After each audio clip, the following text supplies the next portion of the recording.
बेचारा 5 नमाजें पढ़ाता है, सारी जिंदगी बच्चों को अलिफ बा ता सा पढ़ाता है, वो बेचारा सारी जिंदगी पीर बन ही नहीं सकता। पीर उसने ही बनना है जिसने 1.5-2 महीने गुसल नहीं करना, उसी ने बनना है जिसने कुछ 4-5 किलो लोहा उठा लेना है। कोई म्यार बनाओ। शेखुल हदीस ऐसे हैं जिनको मैं जानता हूं, बेचारों की बेटियों की शादियां नहीं हो सकी, पैसे कोई नहीं, और तुमने गवैये और नाथ खां अमीर कर दिए। जो जाके गवैयों के पास सोर सीधी करके आए तपला सरंगी पे, वो तुमने अमीर कर दिए, करोड़पति कर दिए। वो जाली पीर जो दुआ तक नहीं जिसे मांगनी आती, वो खरबपति है। और मस्जिद का इमाम बेचारा रो रहा है कि चलो कहीं से पैसे आ जाए तो मैं भी बच्ची की कहीं निस्बत कर दूं।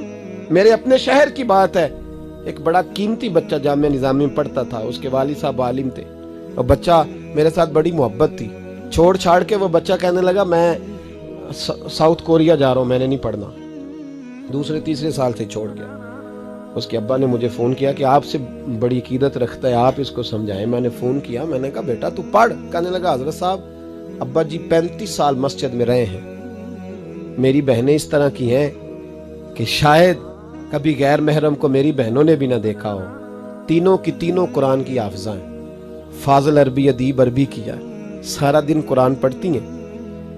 थक गया मेरा बूढ़ा सफेद दाढ़ी वाला आलिम बाप रिश्ता ढूंढते पर रिश्ता नहीं मिला, क्योंकि हम मस्जिद की छत पे रहते हैं। एक बीबी रिश्ता देखने आई थी, और जब वो छत पे चढ़ने लगी, रिश्ता दिखाने वाली उसको लेके आई, छत पे चढ़ने लगी तो चढ़ते चढ़ते कहने लगी ओहो ये मस्जिद में रहते हैं, मेरा बेटा ससुराल आएगा तो दोस्तों कहां बिठाएगा, मैंने नहीं करना रिश्ता। कहते हैं मिन्नत की मेरे बाप ने कि छत पे जाके देख तो ले। कहने लगी ना भाई रिश्ता नहीं करना। इतना जुल्म इस कौम ने किया, इतनी ज्यादती। कहने लगा साहब मैंने नहीं पढ़ना, मैंने माल कमाना है, इसलिए कि मेरी बहनें रोती हैं। खुदा का खौफ करो, एक नात से भी गुजारा हो जाता है, मेहरबानी करो। और नात के लिए शोर की जरूरत नहीं होती, इश्क की जरूरत होती है। बस कर दो, बड़ा हो गया। मदारस के बच्चों को वो रोटी खाने को मिलती है जो मैं और आप खाएं तो बीमार हो जाएं, बीमार हो जाएं, जो मदारस के बच्चों को रोटी खाने को मिलती है। और इनको जिस तरह इनका इस्तेसाल किया जाता है, लाइनों में लगा के इन्हें खैरात की तरह खाना दिया जाता है, और जो इन बेचारों का अशर होता है, 100 रुपया खत्म के बाद जब चौधरी साहब देते हैं तो 200 वो बातें भी सुनाते। ये जुल्म कर रहे हो। रबीउल अव्वल आएगा तो यहाँ जनाब मेले लगेंगे, और यहाँ हालत ये होगी कि 25,000, 50,000, 60, कहां से आया तुम्हारे पास पैसा? यहाँ लुटाने के लिए पैसे हैं।